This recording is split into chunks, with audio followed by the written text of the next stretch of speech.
Meanwhile, of course, we are following the latest developments in Charlotte, North Carolina, where parts of the city are recovering from a second night of violent clashes between protesters and police. Several officers, in fact, and demonstrators were injured in last night's various clashes. One person is said to be on life support after he was shot. People do remain in a collective state of demonstrative anger with regard to the shooting death of Keith Scott. Witnesses and police, meanwhile, are telling very different accounts, in fact, of what happened. Our Don Champion has more. He ain't moving. A witness took this video moments after Keith Lamont Scott fell to the pavement, shot by police outside of an apartment complex Tuesday. The department says Officer Brentley Vinson, on the force for 2 years, shot the 43-year-old. They put handcuffs on him. Witness Taisha Williams differs with the police account and says a white police officer pulled the trigger. He had his hands up and the book fell off his lap. He walked to the back of the car, and then next thing you know, they shot him 4 times. We did not find a book that has been made reference to. Police Chief Kurt Putney said Scott posed an imminent deadly threat.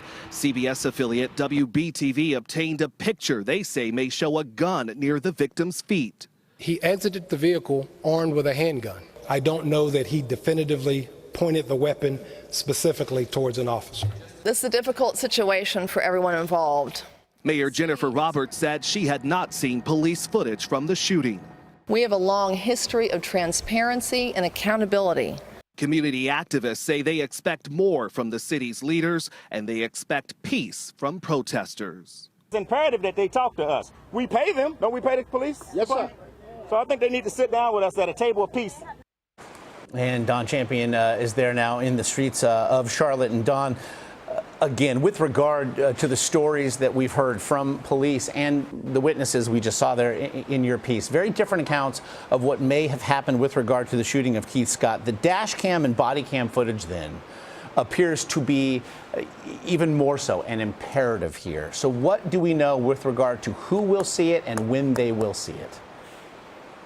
That's right, and certainly all the violence that we've seen over the past 2 days, the calls for more transparency with this case are certainly growing much.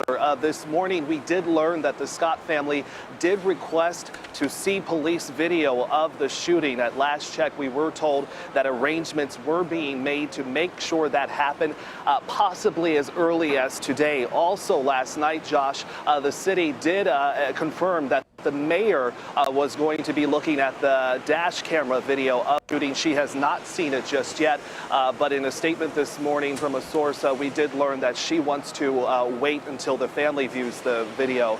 There is a concern, we're being told, that the video may not be so conclusive in terms of solidifying what exactly happened to Keith Scott on Tuesday. But certainly a lot of people here are really calling on the police chief to release those videos.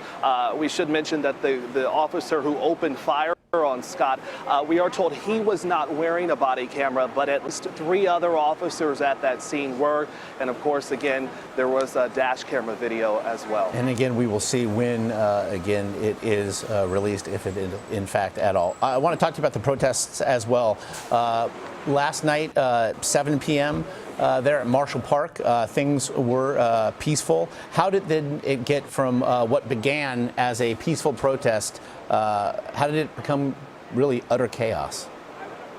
That was really startling to see, Josh. We were out here all day yesterday, and even in the neighborhood, we saw community members, activists, and members of the religious community here really trying to calm the tension that was just simmering, especially in the neighborhood where Scott was killed. And then last night we went to a local park here in downtown, and we saw some of those same religious leaders there helping to lead a big march that was full, and then a candlelight vigil. Then literally an hour later, Josh, that's when we saw that ugliness start to take shape here in uptown Charlotte. So it was quite astounding just to see how quickly that happened. But certainly attention is very much still very high here, especially when you consider that we are still getting this dueling narratives on what exactly happened to Keith Scott on Tuesday. Just awful and all too familiar images. We're seeing some of them right now. With regard to updates then on the injured, one person shot, though we are told not by police said to be on life support right now. We do know other protesters and officers were also injured as well. What updates can you provide?